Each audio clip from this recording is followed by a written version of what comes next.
Hello बच्चों, welcome back to physics unlocked. कैसे हैं आप सभी? आई होप आप सभी बढ़िया होंगे और आपकी तैयारी भी एकदम जो है वो बढ़िया अच्छे तरीके से चल रही होगी।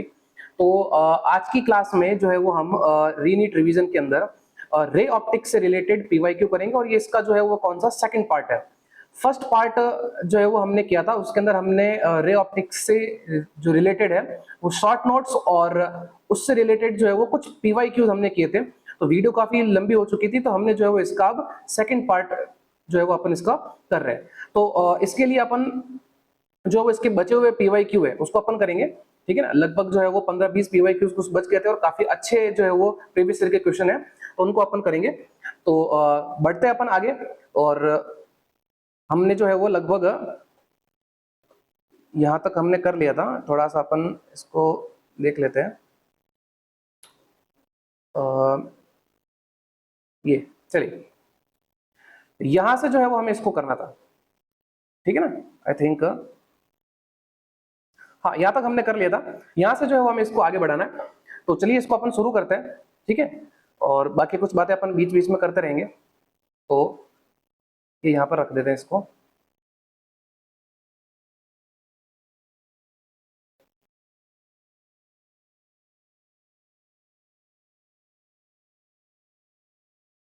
ओके,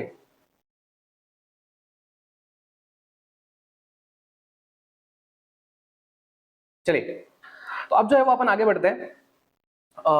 हमारा जो पहला क्वेश्चन है, आज का पहला क्वेश्चन है, वो क्या कह रहा है? A plano convex lens of unknown material and unknown focal length is given with the help of a spherometer we can measure the, है ना। तो जैसे कि प्लेनो कॉन्वेक्स लेंस की बात करें, जिसका जो है वो मटेरियल अननोन है और अननोन फोकल लेंथ है जो आपको दे रखी है। अब बोला गया है कि इसकी help with the help of a spherometer we can measure, है ना। तो स्फेरोमीटर की हेल्प से जो है वो अपन क्या मेजर कर सकते हैं? तो बोला गया है focal length of lens, radius of curvature of curved surface, aperture of lens या रिफ्रैक्टिव इंडेक्स ऑफ मटेरियल। तो इसका सीधा सा आंसर हो जाएगा हमारे पास में, वो होगा radius of curvature of the curved surface. तो स्फेरोमीटर की हेल्प से जो है वो अपन प्लेनो कॉन्वेक्स लेंस का हम क्या मेजर कर सकते हैं? Radius of curvature. चलिए नेक्स्ट अगले क्वेश्चन की तरफ बढ़ते हैं। कहा गया ray is incident at an angle of incidence I, है ना। एक रे जो है वो इंसिडेंट कर रही है, जिसका एंगल ऑफ इंसिडेंस कितना दिया हमें, जो है वो आई दिया गया है। इसका एंगल ऑफ इंसिडेंस हमें दिया कितना? I. On one surface of small angle prism with the help of prism and emerges normally from the opposite surface. If the refractive index of material of prism is mu, then the angle of incidence। तो आपको क्या पूछा गया? Angle of incidence पूछा गया है। तो अपन पहले इसकी कंडीशन जो है उसको बना लेते हैं। तो देखो, जैसे कि हमारे पास में ये एक प्रिज्म है ना, ये एक प्रिज्म है, ठीक है। तो अब ये लाइट रे जो है वो यहाँ पर इंसिडेंट कर रही है। मान लिया ये लाइट रे यहाँ इंसिडेंट की, ठीक है। और अपन सबसे पहले यहाँ पर क्या बनाएंगे? नॉर्मल बनाएंगे। तो ये बना लिया अपन ने यहाँ पर जो है वो नॉर्मल, ठीक है। ये हमने यहां पर एक नॉर्मल बना लिया। अब लाइट रे जो है वो रेयर से डेंसर में जा रही है, तो ऑब्वियसली बात है जो है वो यहां पर ये क्या होगी? बेंड होगी टुवर्ड्स द नॉर्मल। अब बोला गया है कि ये नॉर्मली क्या करती है? इमर्ज करती है। तो इसका मतलब इस सरफेस की परपेंडिकुलर क्या हो जाती है? बाहर निकल जाती है। तो इसका मतलब अगर अपन यहां पर देखें तो एंगल ऑफ रिफ्रैक्शन वो हमारे पास में R2 कितना हुआ? 0 हुआ। ये हमारे पास में जो एंगल है वो कितना हो गया हमारे पास में? R1। और ये हमारे पास में एंगल क्या हो गया? Angle of incidence. और ये हमारे पास में क्या है? एंगल ऑफ प्रिज्म, ठीक है। ये हमारे पास में एंगल ऑफ प्रिज्म हो गया। अब हमें पता है कि R1 plus R2 is equals to कितना होता है? A के बराबर होता है। और R2 हमारे पास में कितना है? 0 है। तो हमारे पास में यहाँ पर R1 इज इक्वल्स टू कितना हो जाएगा? A हो जाएगा, ठीक है। क्लियर है। और इस मान लिया इस मटेरियल का जो रिफ्रैक्टिव इंडेक्स है ना, इस प्रिज्म का, वो हमारे पास में कितना है? म्यू है। क्लियर है। और हमें क्या बताना है? एंगल ऑफ इंसिडेंस बताना है कि क्या होगा। तो चलिए इसको अपन जो है वो अब सॉल्व करते हैं। तो इस सरफेस पे, यहाँ इस पॉइंट पे, है ना, ये जो हमारे पास में ये P पॉइंट दे रखा है, यहाँ पर अपन क्या करते हैं जो है वो स्नेल्स लॉ लगाते हैं। तो क्या कहता है ये? μ1 sin I is equals to μ2 sin R1, यही होगा। और इस तरफ एयर है तो इसका रिफ्रैक्टिव इंडेक्स कितना हो जाएगा? 1 मल्टीप्लाई ये हमारे पास में कितना? sin I is equals to μ2, है ना। और प्रिज्म का रिफ्रैक्टिव इंडेक्स कितना दिया इन्होंने, जो है वो म्यू दिया, और R1 की जगह पे अपन क्या रख सकते हैं, जो है वो ए रख सकते हैं, तो ये आपके पास हो जाएगा साइन ए। क्लियर है। अब हमें क्या बोला गया, देखो with the angle of prism, small angle बोला गया। देखो क्वेश्चन में क्या लिखा हुआ है, स्मॉल एंगल प्रिज्म, तो स्मॉल एंगल प्रिज्म के लिए जो हमारे पास में एंगल क्या है हमारे पास में, जो थीटा है, जो थीटा है वो क्या है, वेरी स्मॉल, वेरी स्मॉल। तो जब बहुत छोटा होता है तो अपन साइन थीटा को क्या लिख सकते हैं, ओनली थीटा लिख सकते हैं। तो इसी तरीके से अपने पास में I इज इक्वल्स टू कितना हो जाएगा, म्यू इंटू ए के बराबर हो जाएगा। तो हमारे पास में एंगल ऑफ इंसिडेंस कितना होगा, म्यू इंटू ए होगा। ये हो गया हमारे पास में इसका आंसर। क्लियर है, ठीक है ना। चलो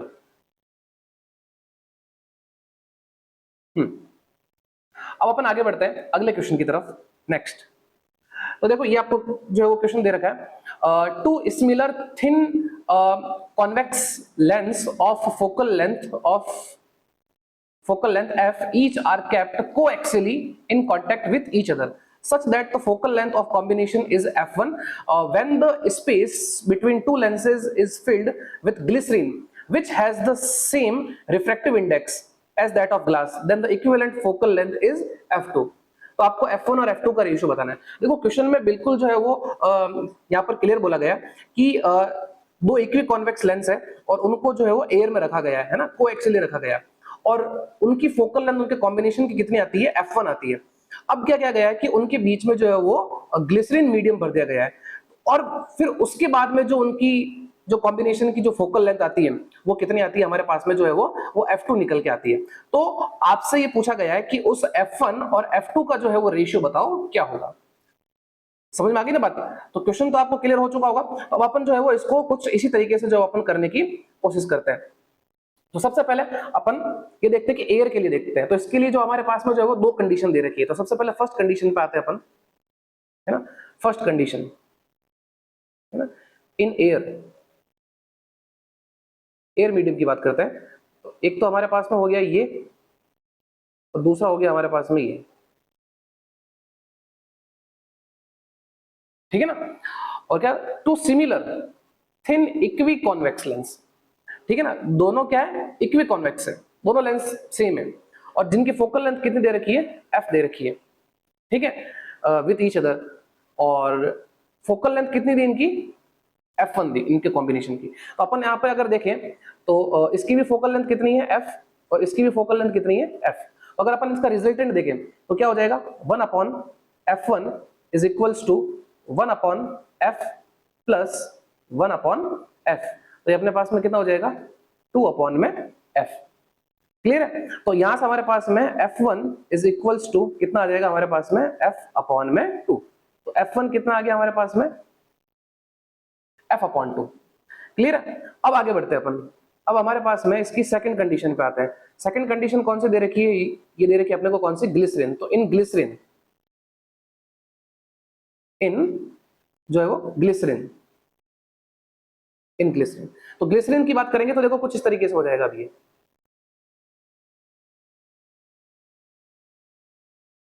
ये एक लेंस हो गया, और ये जो है वो हमारे पास में दूसरा लेंस हो गया, और अब यहां पर इनके बीच में ग्लिसरीन भर दिया, ये इस जगह पर। तो देखिए एक तरीके से हमारे पास में यहाँ पर जो है वो तीन लेंस बन चुके हैं ना। एक तो हो गया हमारे पास में ये लेंस कौन सा, L1, ये लेंस कौन सा हो गया हमारे पास में, L2, और ये लेंस कौन सा हो गया हमारे पास में, L3। समझ में आ गई ना बात। तो अब अपने को क्या करना है, इन तीनों लेंसों की फोकल लेंथ जो होगी उनको अपने को क्या करना है, उनका कॉम्बिनेशन निकालना है, यानी कि उनका रिजल्टेंट निकालना है, और फिर जो है वो हमें क्या करना है, f1 और f2 का हमें जो है वो क्या करना है, रेशियो निकालना है। क्लियर है। तो अब देखो इसका रिफ्रैक्टिव इंडेक्स कितना दिया हमारे पास में, 1.5 दिया गया। इसका रिफ्रैक्टिव इंडेक्स कितना दिया अपने को, 1.5 दिया। तो अब अपन क्या करते हैं, यहाँ पर ग्लिसरीन की बात कर रहे हैं, तो 1/f2 ये हो जाएगा आपके पास में 1/f2 इज इक्वल्स टू, इसकी फोकल लेंथ कितनी हो जाएगी, f, है ना, और इसकी फोकल लेंथ कितनी, माइनस का f, इसकी फोकल लेंथ कितनी होगी, -f, और इसकी फोकल लेंथ कितनी होगी हमारे पास में f। तो ये अपने पास में कितना हो जाएगा 1/f minus 1/f plus 1/f। तो क्या होगा हमारे पास में, ये f1 से ये 1/f1 कैंसिल आउट हो जाएगा, और हमारे पास में यहाँ पर f2 जो है वो कितना निकल के आएगा, f2 आ जाएगा हमारे पास में किसके बराबर, f के बराबर। क्लियर है? तो अपने पास में जो रिजल्टेंट जो फाइनल आंसर आएगा, अब क्या पूछा गया f1 और f2, f1/f2 का रेशियो पूछा गया, तो ये आपके पास में हो जाएगा कितना f/2 डिवाइडेड बाई f। तो ये आपके पास में हो जाएगा, तो f से ये f कैंसिल आउट हो जाएगा, और फाइनल आंसर हमारे पास में कितना आ जाएगा 1:2 आ जाएगा। कितना आएगा 1:2। तो इसका आंसर होगा फोर्थ ऑप्शन, इसका करेक्ट हो जाएगा 1:2। तो फाइनल आंसर इसका क्या होगा 1:2 होगा। क्लियर है? चलो अब अपन जो है वो इसके आगे बढ़ते हैं नेक्स्ट क्वेश्चन के ऊपर।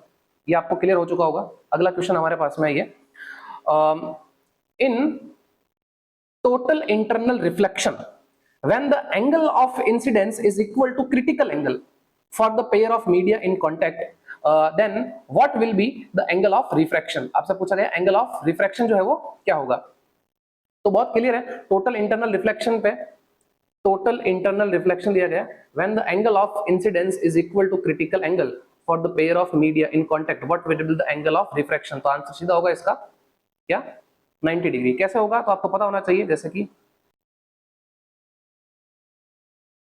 ये सरफेस है और ये नॉर्मल है, ये डेंसर मीडियम हो गया, ये रेयर मीडियम हो गया, ठीक है, और ये लाइट रे यहाँ पर इंसिडेंट करती है।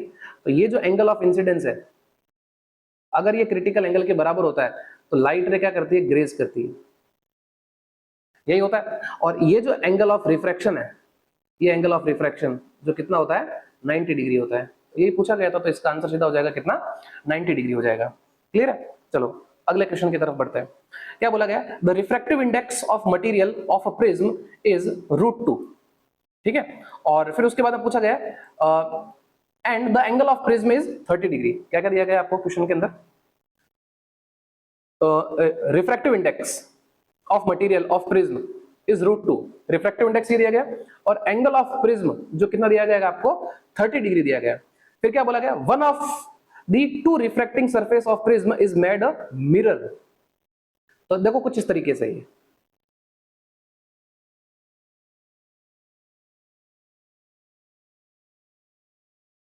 इस प्रिज्म का एक पार्ट जो है वो क्या बनाया गया, मिरर बनाया गया।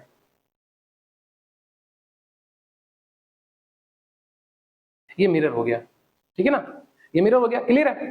अब आपसे क्या पूछा गया आगे कि रिफ्रैक्टिव इंडेक्स कितना है इसका √2 है, और एंगल ऑफ प्रिज्म कितना है 30 डिग्री है। तो इसका मतलब आपके पास में A इज इक्वल्स टू कितना है 30 डिग्री।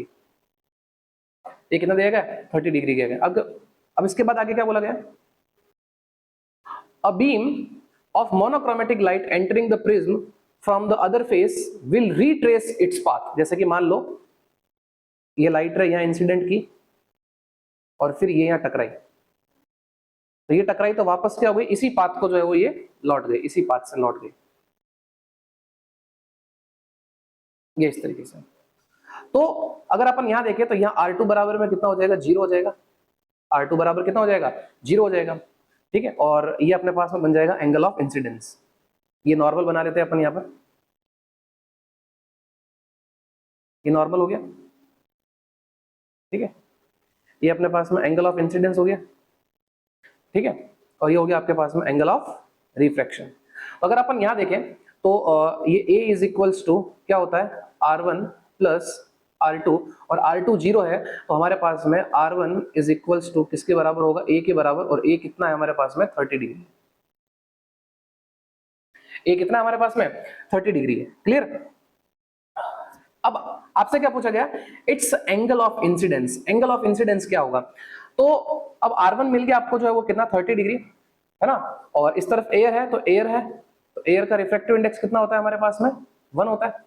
अब लगा लो इस पॉइंट पे क्या स्नेल्स लॉ, इस पॉइंट पे अपन स्नेल्स लॉ लगाते हैं, तो क्या हो जाएगा ये 1 into sine I is equals to इसका रिफ्रैक्टिव इंडेक्स कितना दिया अपने को, √2 दिया, तो ये हो जाएगा आपके पास में कितना, √2 और फिर साइन, और ये कितना आ जाएगा हमारे पास में 30 डिग्री। तो ये आपके पास में कितना, sine I is equals to √2 multiply, और साइन 30 की वैल्यू कितनी होती है, 1/2 होती है। तो ये ओवरऑल आपके पास में हो जाएगा sine I is equals to 1/√2, और 1/√2 कब होगा, जब आई कितना होना चाहिए, 45 डिग्री होना चाहिए। तो इसका फाइनल आंसर जो है वो हमारे पास में कितना होगा, 45 डिग्री होगा। तो ये इस तरीके से क्वेश्चन करना था, ठीक है। तो आई होप आपको ये समझ में आ गया होगा और इसमें आपको कोई प्रॉब्लम नहीं आएगी, ठीक है ना। और इस टाइप के क्वेश्चन एक दो और भी है आगे, है ना, तो जो पूछो हुए तो उसको भी अपन देखेंगे। क्लियर, चलो अगले क्वेश्चन की तरफ बढ़ते हैं। क्या बोला गया, an object is placed at a distance of 40 centimetre from a concave mirror of focal length 15 centimetre if the object is displaced through a distance of 20 centimetre towards the mirror, the displacement of the image will be 30 centimeter away from the mirror, 36 centimeter away from mirror and 30 centimeter towards the mirror, और last option दिया गया 36 centimetre towards the mirror. तो देखिए सबसे पहले तो अपन देख लेते हैं कि जब ऑब्जेक्ट 40 सेंटीमीटर पर रखा हुआ है तो उसकी इमेज कहाँ बन रही है, तो उसको अपन देखते हैं। तो चलिए इसको सॉल्व करते हैं। तो ये आपके पास में हो जाएगा कितना, यू कितना दे रखा है, यू दे रखा आपको कितना, -40 सेंटीमीटर। यू हमेशा कितना होता है, निगेटिव होता है। कॉन्केव मिरर दिया गया है, कौन सा मिरर दिया गया है, कॉन्केव मिरर, मिरर है हमारे पास में कॉन्केव मिरर। तो कॉन्केव मिरर के लिए हमारे पास में जो फोकल लेंथ होगी वो निगेटिव होगी, जो कितनी होगी हमारे पास में 15 सेंटीमीटर। क्लियर है। अब आप क्या करिए, 1/v is equals to 1/f minus 1/u लगा लीजिए। क्लियर है। तो आपके पास में हो जाएगा ये 1/v is equals to, LCM क्या आ जाएगा इसका, f इंटू यू, और ये हो जाएगा आपके पास में u माइनस f। तो ओवरऑल आपके पास में v is equals to f into u divided by, या आप इसको ऐसा लिख लो, u इंटू f divided by u minus f। तो v इज इक्वल्स टू ये कितना हमारे पास में, माइनस का 40 और फिर मल्टीप्लाई माइनस का 15 और फिर डिवाइडेड बाय -40 और माइनस माइनस क्या हो जाएगा, प्लस का कितना 15। So v is equals to, ये अपने पास में हो जाएगा माइनस का 40, माइनस माइनस प्लस हो जाएगा तो 40 मल्टीप्लाई 15, ठीक है, 40 मल्टीप्लाई 15 एंड डिवाइडेड बाई, यहां से अपने पास में कितना हो जाएगा 25, ठीक है ना। अब इसको सॉल्व कर लो आप, तो ये हो जाएगा आपके पास में 5 3 जा 15 और ये 5 बार और 5 से ये 8 टाइम्स। तो हमारे पास में v इज इक्वल्स टू कितना आ गया, v इक्वल्स टू कितना आ गया, माइनस का 24 सेंटीमीटर। तो यहां पर इमेज बनती है, कितनी बनती है, 24 सेंटीमीटर पे बनती है। अब अपन थोड़ा सा इसको और आगे बढ़ाते हैं। देखो अब उसके बाद में आगे क्या कह रही है कि if the object is displaced through a distance of 20 centimetre towards the mirror. अब ऑब्जेक्ट को जो है वो कितना 20 सेंटीमीटर जो है वो मिरर की तरफ शिफ्ट कर दिया, तो अब ऑब्जेक्ट डिस्टेंस कितनी होगी, 20 सेंटीमीटर होगी, क्योंकि पहले कितनी थी 40 सेंटीमीटर थी और अब कितनी है 20 सेंटीमीटर। तो इसका अपन जो है वो सेकंड केस लेते हैं, सेकंड कंडीशन। सेकंड कंडीशन में ऑब्जेक्ट डिस्टेंस हमारे पास में कितनी होगी, माइनस का 20 सेंटीमीटर, और जो फोकल लेंथ है वो तो कितनी रहेगी, यही रहेगी, कितना, माइनस का 15 सेंटीमीटर, ठीक है। हाँ ये क्या हो रहा है, ठीक है, ओके। अब अपन आते हैं v पे, तो v इज इक्वल्स टू कितना हो जाएगा, u इंटू एफ अपॉन में u minus f. So v is equals to, इसको v डैश दे देते हैं नाम, v डैश इक्वल टू, अब आपके पास में हो गया कितना, माइनस का 20 और फिर मल्टीप्लाई माइनस का 15, ठीक है, और डिवाइडेड बाय माइनस का 20 और फिर माइनस माइनस कितना हो जाएगा, प्लस का 15। So v dash is equals to, ये हो जाएगा आपके पास में 20 मल्टीप्लाई कितना, इसको 15 रहने देते हैं और फिर डिवाइडेड बाय कितना, माइनस का 5। तो ये इससे कट जाएगा कितने टाइम्स, 4 टाइम्स, और ये v डैश इक्वल्स टू कितना आ जाएगा हमारे पास में, माइनस का 60 सेंटीमीटर। तो ये आ गया। अब क्वेश्चन में क्या बोला गया, the displacement of image will be, तो इमेज कितनी डिस्प्लेस हुई, तो पहले कितना था 60 है ना, और अब सॉरी पहले कितना था 24, अब कितना था 60, तो इनके बीच का जो है वो गैप कितना है, तो डिस्प्लेसमेंट ऑफ इमेज तो कितना आया 60 में से क्या करिए 24 को माइनस कर दीजिए, है ना, तो आपके पास में रिमेन कितना हो जाएगा 36 हो जाएगा। तो आंसर क्या होगा इसका 36 सेंटीमीटर। ठीक है, अच्छा अब 36 किधर होगा ये भी हमें पता होना चाहिए, है ना, कि मिरर की तरफ होगा या मिरर से दूर होगा। तो पहले कितना था देखो 24 और अब कितना हो गया 60, तो इसका मतलब डिस्टेंस जो है वो क्या होगी मिरर से दूर हो गई, तो इसका आंसर क्या होगा 36 centimetre away from the mirror, ये इसका आंसर होगा। क्लियर है, चलो वापस से देख लीजिएगा इसको, है ना। अब आगे बढ़ते हैं अपन अगले क्वेश्चन की तरफ। नेक्स्ट क्वेश्चन क्या कह रहा है हमारे पास में, a thin prism having refractive angle 10 degree is made of glass of refractive index 1.42. This prism is combined to another thin prism of glass of refractive index 1.7. This combination produced dispersion without deviation. The refracting angle of second prism would be okay.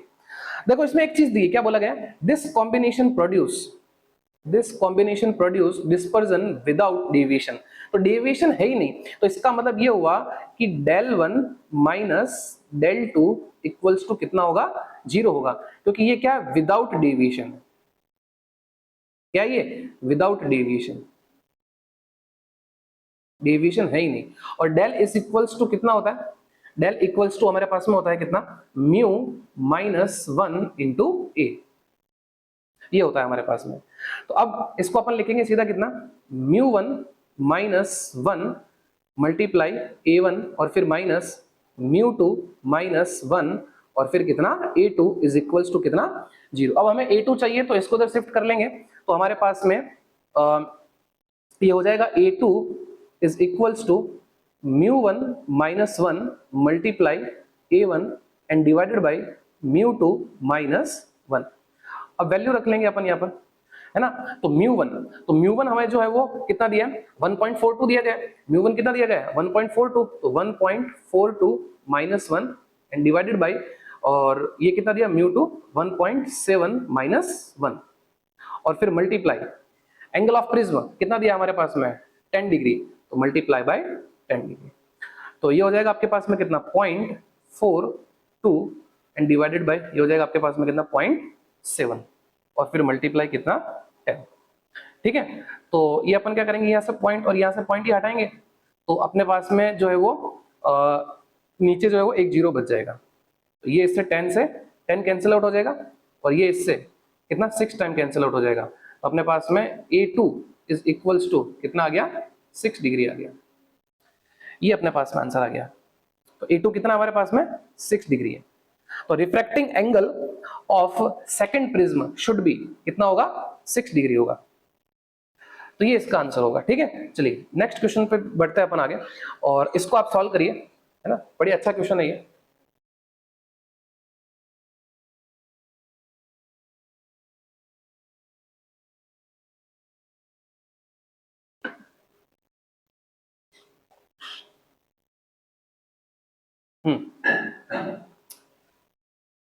तो देखिए इसमें आपको दिक्कत नहीं आनी चाहिए इस question के अंदर, अच्छा सवाल है। क्या कह रहा है ये कि a beam of light from a source L is incident normally on a plane fixed at certain distance x.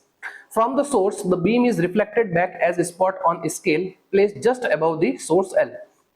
When the mirror is rotated through a small angle theta, अब देखो ये बहुत ही अच्छा सवाल दिया है।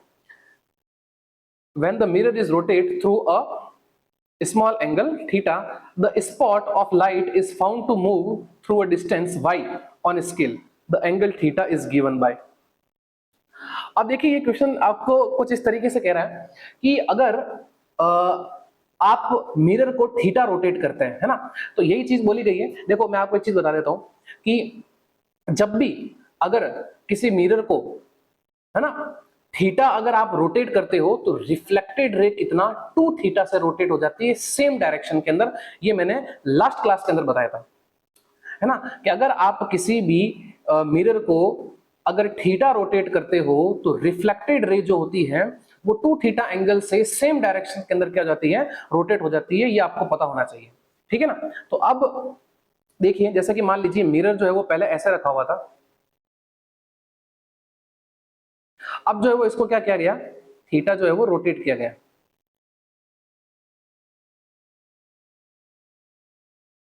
ठीक है। अब थीटा रोटेट किया, ये वाली डिस्टेंस कितनी है हमारे पास में, x। अब जो इमेज बन रही है वो कितने पे बन रही है हमारे पास में, y पे बन रही है, ये हमारे पास में y हो गया।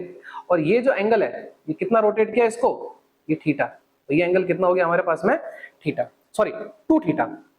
रिफ्लेक्टेड रे कितना रोटेट हो गई, 2 थीटा से जो है वो रोटेट हो गई, है ना। अगर आपने मिरर को कितना रोटेट किया, थीटा, तो मिरर को अगर आप थीटा रोटेट करते हो, याद रखना, मिरर को अगर आप थीटा रोटेट करते हो तो जो रिफ्लेक्टेड रे होती है वो कितना 2 थीटा से रोटेट हो जाती है, ये आप याद रखें, ठीक है।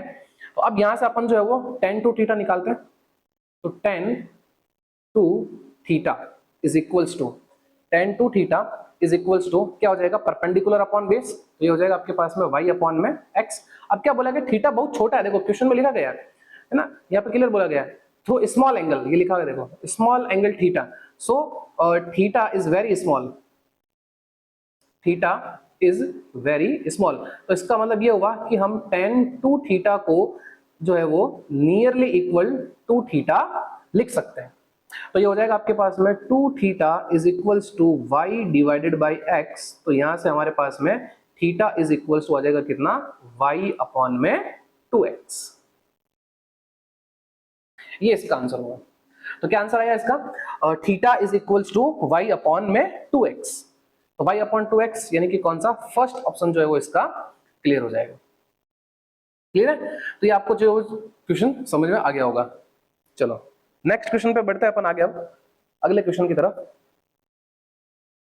ये रहा, astronomical telescope has objective and eyepiece of focal length 40 centimeter and 4 centimeter respectively.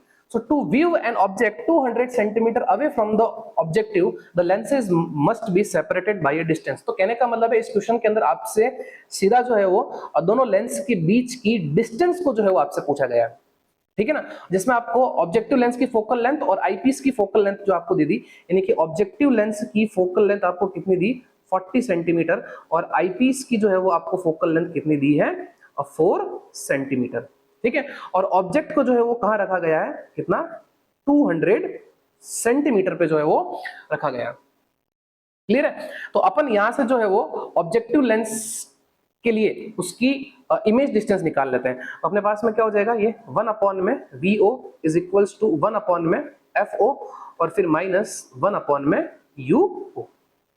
Clear है, तो ये आपके पास हो जाएगा 1 अपॉन में VO is equals to 1 upon FO, तो ये एफओ कितना हमारे पास में 40, और फिर माइनस ये कितना हमारे पास में 200, ठीक है। तो ये हो जाएगा आपके पास में, एलसीएम ले लेंगे इसका, कितना आ जाएगा 200 एलसीएम आ जाएगा, ठीक है। और ये हो जाएगा 5 माइनस 1, तो कितना हो गया 4/200, है ना। तो ये आ गया आपके पास में 1 अपॉन में कितना 50, तो VO इज इक्वल्स टू कितना आ गया 50 सेंटीमीटर, कितना आया 50 सेंटीमीटर आ गया। क्लियर है ना,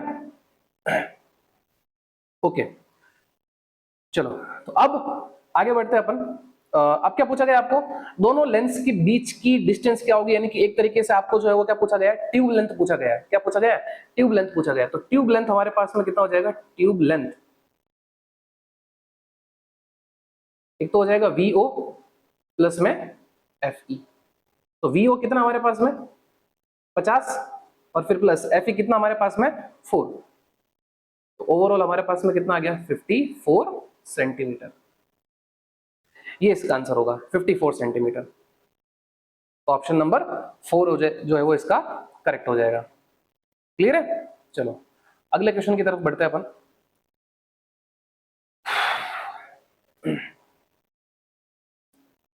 नेक्स्ट, हाँ, बोला गया टू आइडेंटिकल ग्लास जिनके रिफ्रैक्टिव इंडेक्स दे रखे कितना 3/2 equi convex lens of focal length f each are kept in contact the space between the two lenses is filled with water the focal length of the combination। देखो सबसे पहले तो जो है वो इनको एयर में रखा गया और फिर उसके बाद में इनके बीच में जो वो क्या हुआ वाटर जो है वो फिल कर दिया। तब आपसे पूछा गया कि इनके कॉम्बिनेशन की जो है वो फोकल लेंथ क्या होगी। तो सबसे पहले अपन फर्स्ट कंडीशन की बात करते हैं, फर्स्ट कंडीशन की, ठीक है ना। तो फर्स्ट कंडीशन में अपन आ जाते हैं टू आइडेंटिकल ग्लास जिनके जो है वो हमें रिफ्रैक्टिव इंडेक्स दे रखा कितना 3/2। तो इनकी जो है अपन क्या करते हैं फोकल लेंथ निकाल लेते हैं। तो क्या हो जाएगा देखो 1/f इज इक्वल्स टू अपन यहाँ पर जो है वो लेंस मेकर फॉर्मूला लगा लेंगे, है ना, म्यू ऑफ ग्लास -1 और ये हो जाएगा आपके पास में 1/r माइनस 1/-r ये होगा। सो 1/f इज इक्वल्स टू ये कितना हमारे पास में 3/2 -1 और फिर ये हमारे पास में हो जाएगा 1/r प्लस 1/r तो कितना हो जाएगा हमारे पास में ये 2/r और ये हो जाएगा आपके पास में 1/f इज इक्वल्स टू 3/2 में से 1 चला जाएगा तो पीछे कितना बचेगा 1/2 और फिर मल्टीप्लाई कितना 2/r। तो क्या होगा ये 2 से 2 कैंसिल आउट हो जाएगा और हमारे पास में यहाँ पे f इज इक्वल्स टू कितना आ जाएगा r आ जाएगा। क्लियर है? चलो ये तो हो गया फर्स्ट कंडीशन। अब सेकंड कंडीशन में क्या कहा गया, इनके बीच में जो क्या गया वाटर भर दिया गया। तो अब वाटर के लिए अपन लगाएंगे वापस यहाँ पर देखो कितना हो जाएगा 1/f dash is equals to ये हो जाएगा रिफ्रैक्टिव इंडेक्स ऑफ वाटर -1 और फिर हमारे पास में 1/r 1/r माइनस 1/, ये हो जाएगा कितना -r इस बार और फिर ये कितना r। तो 1/f dash is equals to ये हो गया आपके पास में कितना 4/3 -1 और फिर ये माइनस का 2 कितना r, ठीक है ना। और ये हो जाएगा आपके पास में 1/f dash is equals to 1/3 और मल्टीप्लाई कितना माइनस का 2/r। तो ओवरऑल हमारे पास में कितना आ गया माइनस का 2/3 और फिर r। और कहने का मतलब है देखो हमारे पास में r किसके बराबर में f बराबर में कितना है r है तो इसका मतलब r की जगह अपन क्या रख सकते हैं f रख सकते हैं। तो ये हो जाएगा आपके पास में माइनस का 2/में कितना 3f।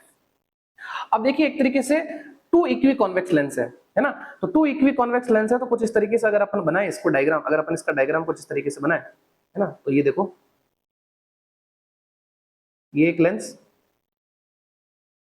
और ये दूसरा लेंस। तो कहने का मतलब क्या हुआ एक तरीके से यहां पर जो है वो हमने क्या किया वाटर फिल कर दिया ये से। तो ओवरऑल हमारे पास में अब कितने 3 लेंस हो गए, कितने लेंस हो गए 3 लेंस हो गए, ठीक है ना। तो तीनों की फोकल लेंथ अपन क्या करेंगे ऐड करेंगे तो हमारे पास में इक्विवेलेंट 1/f इक्विवेलेंट इन दोनों की तो कितनी होगी f तो 1/f प्लस 1/f और फिर माइनस का कितना 2/3f है ना। तो ये कितना हो जाएगा देखो 2/f माइनस ये कितना 2/3f। तो ये हो जाएगा 1/f equivalent equals to LCM कितना आ जाएगा इसका 3f और यहां से f से f कैंसिल आउट हो जाएगा 3 2 6 और फिर माइनस यहाँ पे कितना बचेगा 2 बचेगा। तो अपने पास में f इक्विवेलेंट जो है वो कितना आ जाएगा 3f/4 कितना हो जाएगा 3f/4 ये इसका क्या हो जाएगा इक्विवेलेंट हो जाएगा। तो अपना आंसर हो जाएगा कितना 3f/4 ये इसका आंसर होगा, ठीक है ना 3f/4। तो आई होप ये आपको जो है वो क्लियर हो गया होगा ये वाला क्वेश्चन, ठीक है ना 3f/4 जो है वो इसका आंसर होगा। चलो अगले क्वेश्चन की तरफ बढ़ते हैं। नेक्स्ट क्वेश्चन हमारा देखिए आप इसको आप खुद से करिए फिर उसके बाद में जो अपन भी इसको सॉल्व करते हैं।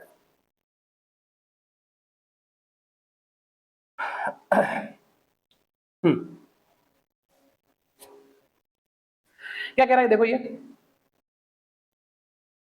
The angle of incidence for a ray of light at a refracting surface is 45 degree, है ना। क्या दिया गया आपको? एंगल ऑफ इंसिडेंस कितना दिया गया? 45 डिग्री। और उसके बाद द एंगल ऑफ प्रिज्म, है ना। एक तो दिया आपको एंगल ऑफ इंसिडेंस कितना दिया? 45 डिग्री। एक दिया एंगल ऑफ प्रिज्म कितना दिया? 60 degree. It's if the ray suffers minimum deviation through a prism, the angle of minimum deviation and refractive index of material would be क्या हो गया? तो कहने का मतलब है इसमें आपको दो क्वेश्चन पूछे गए। एक तो आपसे पूछा गया कौन सा मिनिमम डेविएशन क्या होगा, और दूसरा आपसे क्या पूछा गया? रिफ्रैक्टिव इंडेक्स क्या होगा, ये आपसे पूछे गए। तो अगर अपन देखें मिनिमम डेविएशन का, तो मिनिमम डेविएशन के लिए अगर अपन देखें तो del m is equals to कितना होता है? 2i माइनस ए, यही होता है। तो आपके पास हो जाएगा कितना? 2 मल्टीप्लाई कितना? 45 और फिर माइनस का कितना? 60। तो ये आपके पास में मिनिमम डेविएशन ये आपके पास आ जाएगा कितना? 30 डिग्री, है ना। 90 में से अपन जो है वो कितना 60 माइनस कर देंगे, पीछे कितना बचेगा? 30 बचेगा। तो मिनिमम डेविएशन कितना है हमारे पास में? 30 डिग्री आ गया। तो इसका मतलब ये और ये तो नहीं हो सकते, सेकंड और फोर्थ में से होगा। तब अपन लगा लेते हैं फॉर्मूला रिफ्रैक्टिव इंडेक्स वाला। तो म्यू इज इक्वल्स टू कितना हमारे पास में जो है वो साइन ए प्लस डेल एम अपॉन में 2 and divided by sine A upon 2, ये लगा लेंगे। तो ये हो जाएगा आपके पास में साइन ए कितना दिया हमें? ए कितना? 60 प्लस 30 कितना हो गया? 90 डिवाइडेड बाय 2 कितना हो गया? 45। तो ये आ गया हमारे पास 40। और फिर ए अपॉन 2, ए कितना हमारे पास में? 60। तो ये हो जाएगा कितना? साइन 30। और फिर ये कितना हमारे पास में? 1 अपॉन रूट 2। और ये कितना हमारे पास में? 1 अपॉन में 2। तो ये इससे कैंसिल आउट हो जाएगा, ये ऊपर चला जाएगा, है ना। तो 2 अपॉन में रूट 2। तो ओवरऑल आंसर कितना आएगा हमारे पास में? रूट 2। तो आंसर क्या होगा इसका? 30 degree and root 2। Second option जो है वो उसका क्या हो जाएगा? करेक्ट हो जाएगा। क्लियर है? चलो अगले क्वेश्चन की तरफ बढ़ते हैं। An air bubble in a glass slab with refractive index 1.5 near a normal incidence is 5 centimetre deep, ठीक है ना, when view from one surface and 3 centimetre deep when view from opposite space, the thickness of the slab. देखो क्या कहा गया है, जैसे कि ये स्लैब है, ये स्लैब जिसकी थिकनेस कितनी है? टी है। थिकनेस कितनी है? टी है। ये बोल रहा है कि अगर एक साइड से देखते हैं तो जो एयर बबल है वो 5 सेंटीमीटर जो है वो कितना नीचे की तरफ दिखता है, क्लियर है। और दूसरी साइड से देखते हैं तो वो कितना 3 सेंटीमीटर जो है वो डीप दिखता है। तो इस तरीके से आपसे ये पूछा गया, ठीक है ना। तो अब मान लीजिए जब अगर आप जो है इसको एक साइड से देखोगे, तो एक साइड से देखोगे तो आपको जो है वो कितना 5 सेंटीमीटर डीप दिखता है ये, ठीक है ना। अब अपन क्या करते हैं, यहाँ पर एक फॉर्मूला लगाते हैं, कौन सा? Apparent depth is equal to क्या हो जाएगा? रियल डेप्थ अपॉन में कितना? म्यू, यही होगा। तो अपेरेंट डेप्थ कितना दिया? 5 दिया, ठीक है। और रियल डेप्थ हमें पता करनी है कितनी है इसकी, ये रियल। और रिफ्रैक्टिव इंडेक्स कितना दिया इसका? 1.5। तो इसका मतलब हमारे पास में जो रियल डेप्थ है वो हमारे पास में कितनी आ गई? 5 को 1.5 से मल्टीप्लाई करोगे कितना आ जाएगा? 7.5 सेंटीमीटर, ये, ठीक है ना। ये हो गया हमारे पास में। अब दूसरी साइड से देखने पे कितना डीप दिखाई देता है जो है वो हमारे पास में कितना? 3 सेंटीमीटर। तो इसका मतलब ये हुआ कि जो अगर पहले t था तो अब कितना हो जाएगा हमारे पास में? t-3 हो जाएगा, है ना। यही तो होगा हमारे पास में, कितना होगा? t-3। और यह हमारे पास में जो है वो अपेरेंट डेप्थ, या आप ऐसा मान लो कि अगर मान लीजिए रियल डेप्थ कितनी x है, अगर मान लिया अपन ने जो है वो पहले कितनी थी, पहले अगर आप जो है वो ये मान लो यहां से देखने पे तो कितना था? x था। तो अब कितना हो जाएगा? सॉरी, पीछे कितना बचेगा? t-x, यही होगा। तो इसके लिए कितना था? 5 था। और t-x के लिए कितना है हमारे पास में? 3 है। तो वही अपने पास में अपेरेंट डेप्थ अब कितनी है? 3 है। और रियल डेप्थ हमारे पास में कितनी है? t-x और डिवाइडेड बाई म्यू, ये हमारे पास में म्यू। और म्यू हमारे पास में कितना है? 1.5। तो आपके पास में ये कितना हो गया? t-x इक्वल्स टू कितना? ये हो गया आपके पास में 4.5। और ये रियल डेप्थ जो है वो हमारे पास में कितनी आई थी? x आई थी। तो ये x, तो ये आपके पास में हो जाएगा कितना? t-7.5 इक्वल्स टू कितना? 4.5। और ये उस तरफ चला जाएगा तो t इज इक्वल्स टू ये हो जाएगा आपके पास में कितना 12 सेंटीमीटर। तो इसका मतलब स्लैब की एक्चुअल थिकनेस जो है वो कितनी है 12 सेंटीमीटर है। तो आंसर कितना होगा इसका 12 सेंटीमीटर होगा। ठीक है, चलिए अगले क्वेश्चन की तरफ चलते हैं। Match the corresponding entire of column 1 with column 2। Column 1 को कॉलम 2 के साथ में क्या करना है, हमें मैच करना है। तो देखो सबसे पहले फर्स्ट ऑप्शन से चल लेते हैं अपन, m इज इक्वल्स टू -2 है ना। a से अगर अपन चले तो a क्या कह रहा है m इज इक्वल्स टू -2।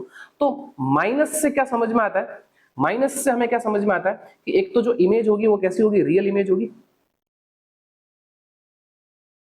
ठीक है, और अगर निगेटिव आ रहा है ना, अगर हमारे पास में मैग्निफिकेशन निगेटिव आ रहा है तो हमें पता है कि मैग्निफिकेशन निगेटिव केवल और केवल किस में होता है, जो है वो कॉनकेव मिरर के अंदर होता है। कॉन्वेक्स मिरर का जो मैग्निफिकेशन होता है वो कैसा होता है हमारे पास में, पॉजिटिव होता है। तो एक तो हमारे पास में कौन सा हो गया रियल इमेज, और दूसरा इसका क्या आंसर हो जाएगा कॉनकेव मिरर। कॉनकेव मिरर, तो इसका मतलब ए का जो है वो एक तो क्यू से मिल रहा है और आर से मिल रहा है। तो क्यू और आर, ए का क्या होना चाहिए क्यू और क्या होना चाहिए आर। तो इसका मतलब क्यू और आर सिर्फ एक ही ऑप्शन में आ रहा था, इसका डायरेक्ट इसका आंसर हो जाएगा कितना, थर्ड ऑप्शन हो जाएगा। इसमें कुछ देखने की जरूरत नहीं है, सीधा आंसर आ गया। चलो आगे बढ़ते हैं। नेक्स्ट क्या बोल रहे हैं, in an astronomical telescope in normal adjustment. देखो क्या कहा गया, नॉर्मल एडजस्टमेंट कहा गया, normal adjustment. A straight line, a straight black line of length l is drawn on inside part of objective lens. The eyepiece forms a real image of this line. The length of image is l. The length of image is I होना चाहिए, ये I sorry, the length of image, image के लिए I होना चाहिए। The length of image is I, ये मैं I लिख लेता हूँ, ये I है, और यहाँ पर भी जो ये है वो क्या लिखा हुआ है, ये I ही लिखा हुआ है। ठीक है ना, ये हो गया आपके पास में, क्लियर है। ओके चलो, तो इसको जो है अपन सॉल्व करते हैं, इस क्वेश्चन को अपन सॉल्व करते हैं। हाँ, तो सबसे पहले अपन चलते हैं यहाँ पर, एक तो क्या दिया गया नॉर्मल एडजस्टमेंट दे रखा है, और लेंथ ऑफ लाइन दिया गया कितना हमारे पास में, जो है वो कैपिटल एल है, drawn on inside part of objective lens. The eyepiece forms a real image of this line, और द लेंथ ऑफ इमेज जो आपको कितनी दी आई दी है, तो आपसे क्या पूछा गया, मैग्निफिकेशन पूछा गया है। मैग्निफिकेशन क्या होगा, ठीक है, AIPMT 2015 का सवाल है और बढ़िया सवाल है ये। चलो इसको अपन सॉल्व करने की कोशिश करते हैं। तो सबसे पहले अपन जो है वो यहाँ पर इसका मैग्निफिकेशन, तो मैग्निफिकेशन की अगर अपन बात करें, मैग्निफिकेशन है ना, टेलीस्कोप दिया गया एस्ट्रोनॉमिकल टेलीस्कोप नॉर्मल एडजस्टमेंट के लिए। तो नॉर्मल एडजस्टमेंट के लिए क्या होता है FO अपॉन में FE, यही होता है इसका जो है वो मैग्निफिकेशन। तो अब अपने को क्या करना है, FO अपॉन में FE जो है वो कैलकुलेट करना है, क्या होगा। तो चलिए इसको अपन सॉल्व करते हैं। तो सबसे पहले अपन जो है वो इसकी ऑब्जेक्ट डिस्टेंस देखते हैं। तो ऑब्जेक्ट डिस्टेंस क्या हुई, इसकी फोकल लेंथ और इसकी मतलब ऑब्जेक्टिव लेंस की फोकल लेंथ और आईपीस की फोकल लेंथ, ये होगा।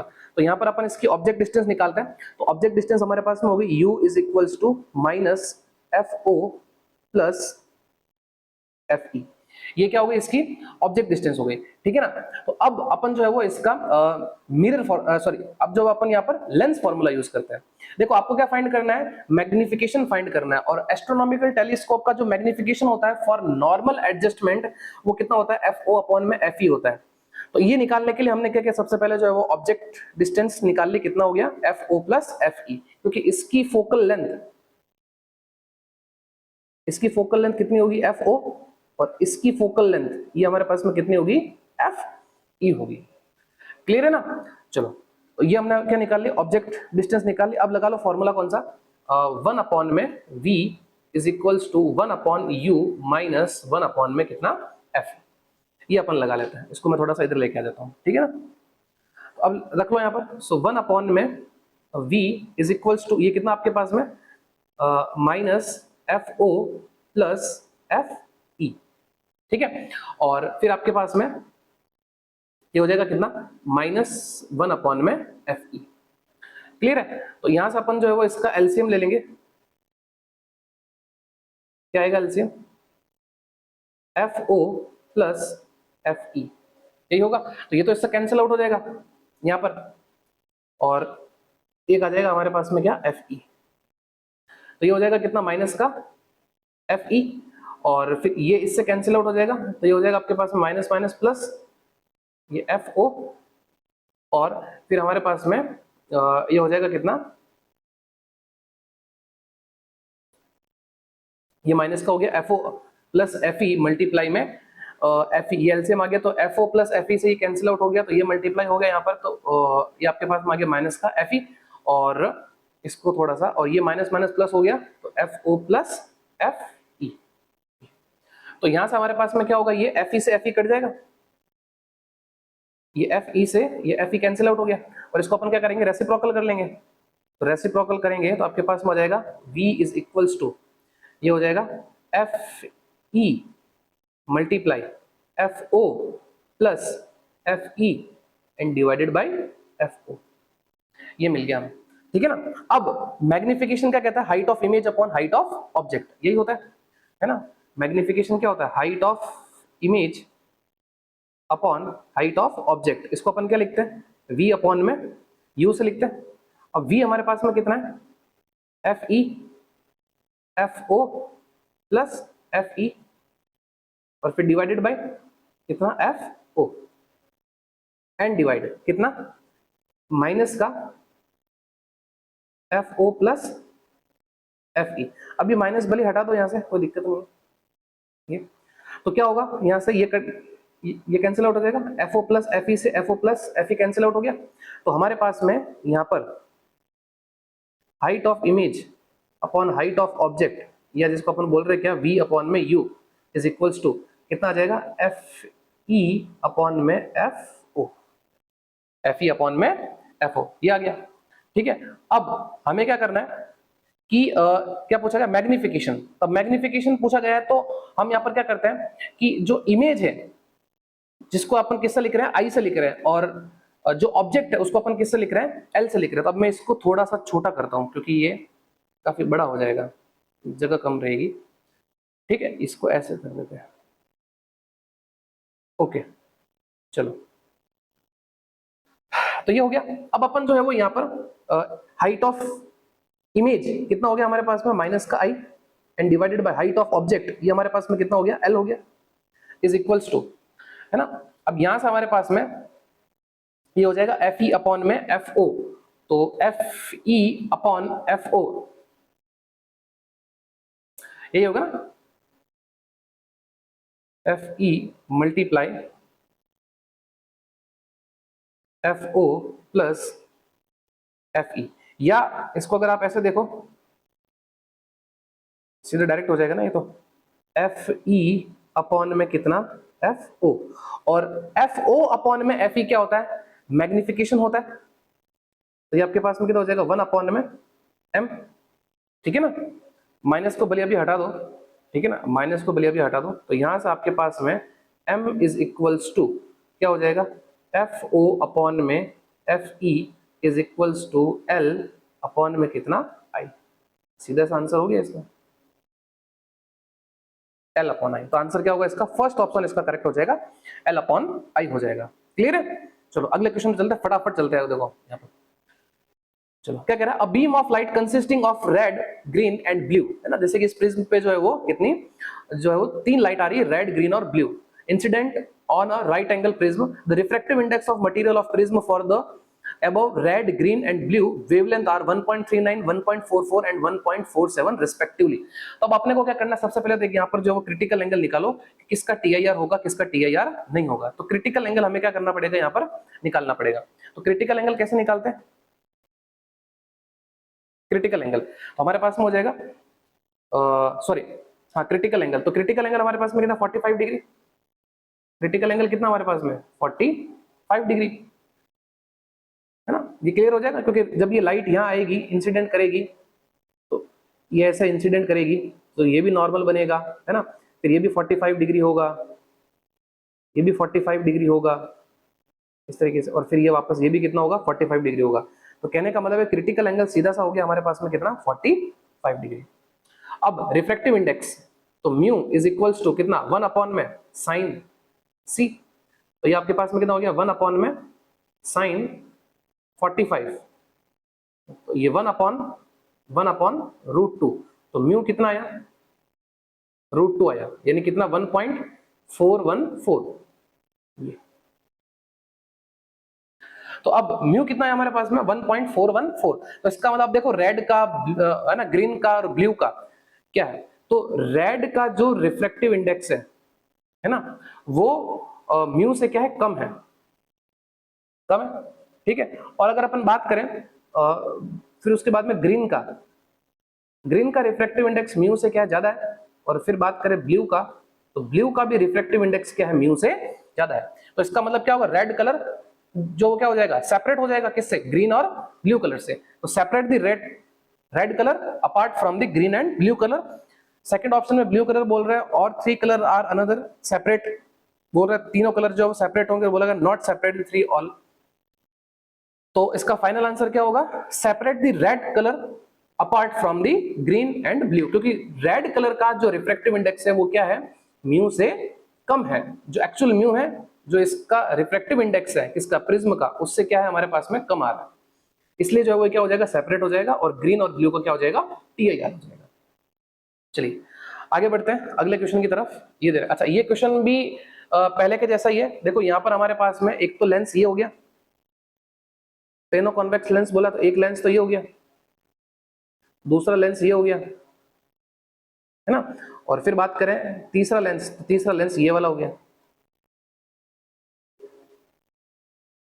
ये हमारे पास में तीसरा लेंस हो गया। तो तीनों लेंस की हमें क्या करनी है, फोकल लेंथ निकालनी। तो मैं आपको जो है वो सिर्फ यहाँ पर इसका थोड़ा सा हिंट दे रहा हूं, बाकी इस क्वेश्चन को आपको खुद को करना है। तो इक्विवेलेंट जो होगा, आपसे ये पूछा गया फोकल लेंथ ऑफ कॉम्बिनेशन, तो हमारे पास में हो जाएगा 1/f equivalent is equals to 1/f1 plus 1/f2 plus 1/f3, है ना। अगर आप इसको जो है वो L1 मान लेते हो, और इसको जो है वो आप L2 मान लेते हो, और इसको जो है वो आप L3 मान लेते हो, तो ये याद रखना F1 और F3 क्या होगी, इक्वल होगी इनकी फोकल लेंथ। बाकी का आप जो है वो इसको कर लेना, इसको मैं जो है वो आपके लिए होमवर्क में छोड़ रहा हूँ, ठीक है ना, इसको जो मैं होमवर्क के लिए छोड़ देता हूँ, ओके। तो ये आप कर लेना, ठीक है। चलो अगले क्वेश्चन की तरफ बढ़ते हैं अपन, नेक्स्ट क्वेश्चन की तरफ। The refracting angle of a prism is A. Refractive index of material of prism is cot A/2. The angle of minimum deviation. बहुत ही अच्छा सवाल है, AIPMT का पूछा हुआ क्वेश्चन है। तो देखो क्या बोल रहा है कि refractive index of material of prism is cot A/2, यानी कि म्यू की वैल्यू कितनी दी हमें, cot A/2 दी है। अब रिफ्रैक्टिव इंडेक्स क्या होता है प्रिज्म का, तो प्रिज्म का रिफ्रैक्टिव इंडेक्स होता है हमारे पास में कितना, sin A plus del m upon 2 and divided by sin A upon में 2। और cot को अपन क्या लिख सकते हैं, cos लिख सकते हैं, तो cos A upon 2 divided by sin A upon 2। तो cot को अपन जो क्या लिख सकते हैं, cos अपॉन sin लिख सकते हैं, तो हो जाएगा cos A/2 और ये अपॉन sin A/2। तो क्या होगा, देखो ये sin A/2 से ये sin A/2 कैंसिल आउट हो जाएगा, और फिर हमारे पास में ये बच जाएगा कितना, sin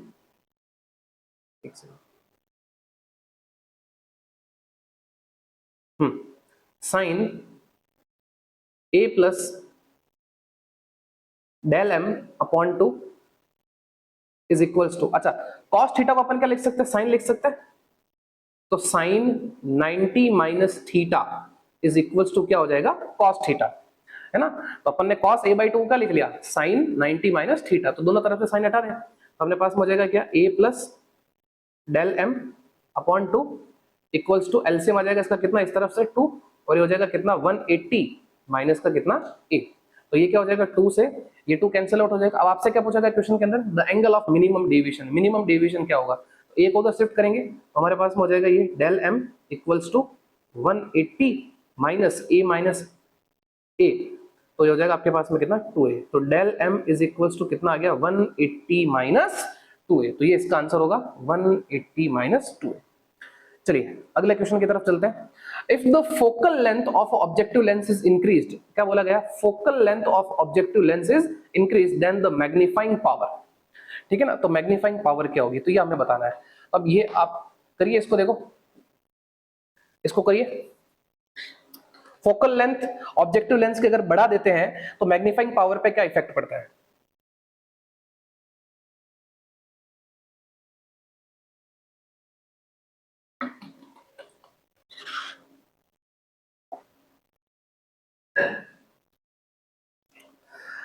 तो माइक्रोस्कोप और टेलीस्कोप दोनों दिया गया। तो अगर अपन बात करें फॉर माइक्रोस्कोप, अगर अपन बात करें फॉर माइक्रोस्कोप,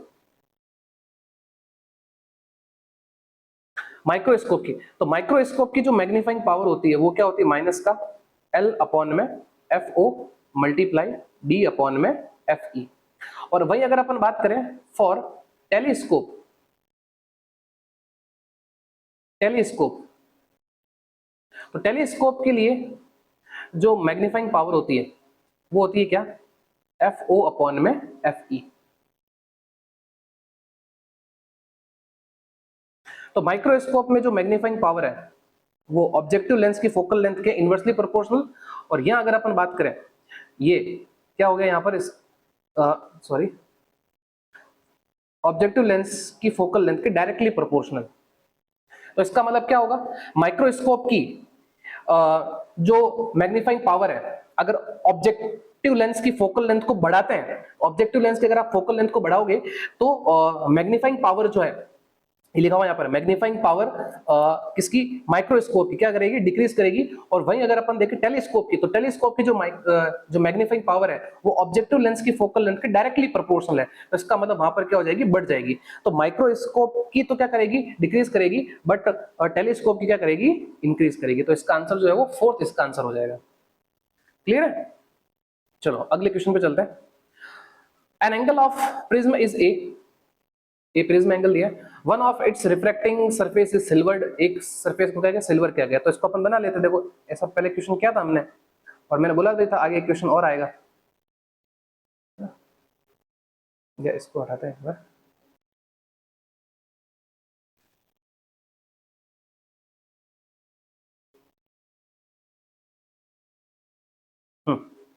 ठीक है, चलो अब क्या करते हैं, एक रे या इंसिडेंट करते हैं, ये रे या इंसिडेंट की।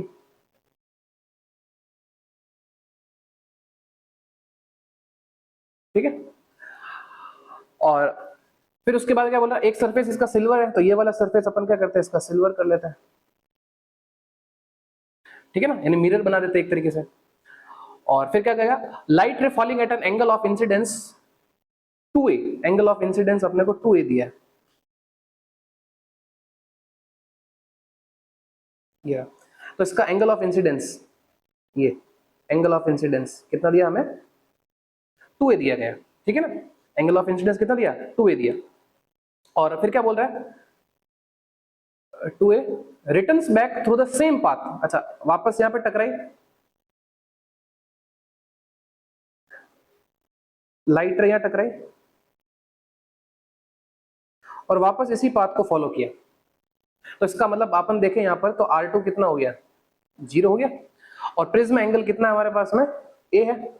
अगर अपन देखें तो R1 plus R2 is equals to कितना होता है, a होता है। तो R2 0 हो गया, तो R1 किसके बराबर हो गया, a के बराबर हो गया। तो आपसे क्या पूछा गया, refractive index of mu of the prism, आपको रिफ्रैक्टिव इंडेक्स पूछा गया है। इसका प्रिज्म का रिफ्रैक्टिव इंडेक्स क्या मान लिया, म्यू। तो इस पॉइंट पे अपन क्या करते हैं, स्नेल्स लॉ लगाते हैं।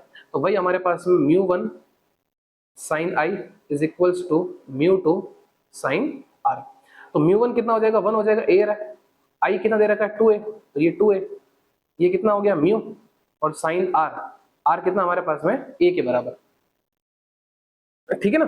तो अब साइन 2a को अपन क्या लिख सकते हैं, 2 साइन a, और फिर cos a equals to mu into sine a। तो यहां से हमारे पास में ये क्या हो जाएगा, साइन a से साइन a कट जाएगा, और अपने पास में म्यू इज इक्वल्स टू कितना आ जाएगा, 2 cos a। इसका आंसर क्या होगा, हमारे पास में 2 cos है, यानी कि इसका सेकंड ऑप्शन जो है वो करेक्ट हो जाएगा। चलिए लास्ट क्वेश्चन पे चलते हैं। अगला क्वेश्चन आपको दिया गया, a plano convex lens fit exactly into a plano concave lens, है ना। एक प्लेनो कॉन्वेक्स लेंस को किसमें फिट किया गया, एक प्लेनो कॉन्केव लेंस में। Their plane surface are parallel to each other, उनके प्लेन सरफेस क्या है, एक दूसरे के पैरेलल है। If lenses are made of different material, refractive index μ1 and μ2, दोनों के रिफ्रैक्टिव इंडेक्स अलग अलग दे दिए, and r is the radius of curvature of curved surface of the lenses, then the focal length of the combination, उनके combination की focal length क्या होगी। तो सबसे पहले अपन जो है वो इनकी फोकल लेंथ देखें तो 1/f1 प्लस 1/f2। तो f1 तो किसका हो गया, कॉन्वेक्स, और f2 किसके लिए हो गया, कॉनकेव के लिए हो गया, ठीक है ना। तो अब अगर अपन यहां पर देखें 1/f1 इज इक्वल्स टू, तो ये हो जाएगा आपके पास में μ1 - 1 और फिर 1/r माइनस 1/∞। इन्फिनिटी क्यों, क्योंकि प्लेन सरफेस है ना, एक सरफेस कैसा है, प्लेन है, तो उसकी जो है वो उसका रेडियस ऑफ कर्वेचर कितना हो जाएगा, इनफाइनाइट हो जाएगा। तो हमारे पास में 1/में f1 इज इक्वल्स टू, ये हो जाएगा μ1 - 1 और फिर अपॉन में कितना, r, ठीक है ना। अब इसी तरीके से अपन जो है वो क्या निकालते हैं, 1/f2 निकालते हैं। तो 1/f2 इज इक्वल्स टू μ2 - 1 और फिर ये आपके पास हो जाएगा 1/r और फिर -1 में इनफाइनाइट। तो 1/f2 इज इक्वल्स टू μ2 - 1 और फिर अपॉन में कितना, माइनस का r, ठीक है। अब अपन यहां पर रख लेते हैं, तो F इक्विवेलेंट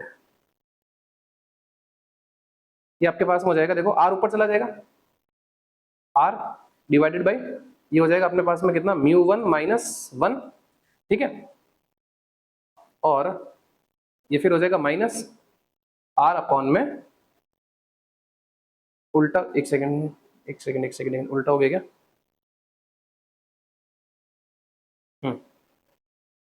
μ2 - 1, ओके।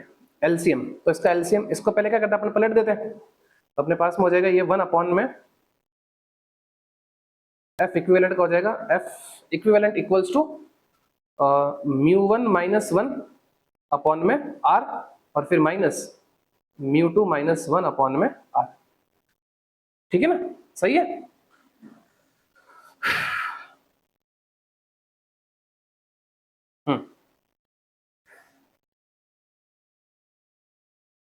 चलिए एलसीएम ले लीजिए इसका,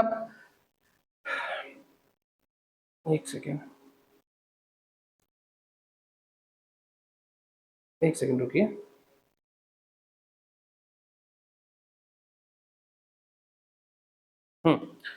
तो देखो हमारे पास में 1/f1 हमारे पास में कितना है, μ1 - 1 अपॉन r, और 1/f2 हमारे पास में कितना है, μ2 - 1 अपॉन में माइनस r। अपन क्या करते हैं, 1/f, तो वापस रेडिंग ले लेते हैं, 1/f equivalent is equals to, तो इसका एलसीएम क्या आ जाएगा, r आ जाएगा, ये r एलसीएम आ गया। यहां पर कितना बचा, μ1 - 1 और फिर माइनस μ2 - 1, तो ये 1 से तो 1 कैंसिल आउट हो जाएगा, क्योंकि अंदर माइनस जाएगा, ये 1 से 1 कैंसिल आउट हो जाएगा, ठीक है ना। और ये आपके पास में हो जाएगा कितना, 1/f equivalent is equals to μ1 - μ2 divided by r। इसको पलट देंगे तो f इक्विवेलेंट ये आपके पास हो जाएगा कितना, r अपॉन में μ1 - μ2। इसका सेकंड ऑप्शन जो है वो क्या हो जाएगा, करेक्ट हो जाएगा। तो ये थे हमारे पास में रे ऑप्टिक्स के प्रीवियस ईयर के क्वेश्चंस, ठीक है ना। आगे कुछ और बचा भी नहीं है, और वीडियो भी काफी जो है वो लंबी हो चुकी है, 1 घंटा 4 मिनट की वीडियो हो चुकी है। तो ये मैंने जो है वो इसके रे ऑप्टिक्स के प्रीवियस ईयर के क्वेश्चंस जो है वो मैंने करवा दिए। क्लियर? तो अब मिलते हैं अपन जो है वो अगली क्लास के अंदर।